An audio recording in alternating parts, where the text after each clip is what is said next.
Freskëfare shndron qytetet në krye qytetet e adoleshentëve. Pas përballjes me të rinjt në Durrës e Shkodër, turneu i serialit për adoleshent ka eksperimentuar formatin më të ri dhe në Elbasan, duke shkrirë audiencën e teatrit Skampa dhe trupën artistike në një. Të rinjt Elbasanas kanë ndjekur për 2 ditë me radhë spektaklin Prodhimi platformës String, me ide dhe skenar të Leonard Bombaj.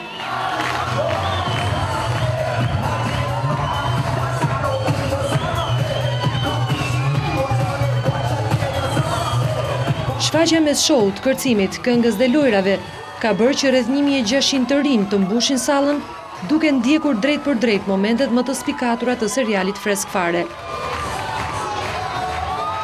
Turneu i nisur në një shkur duke se do të kap sezonin veror për shkak të kërkesave në rritje, duke u ndalur në qytete si Vlora, Korça, apo Gradecia apo Kavaja.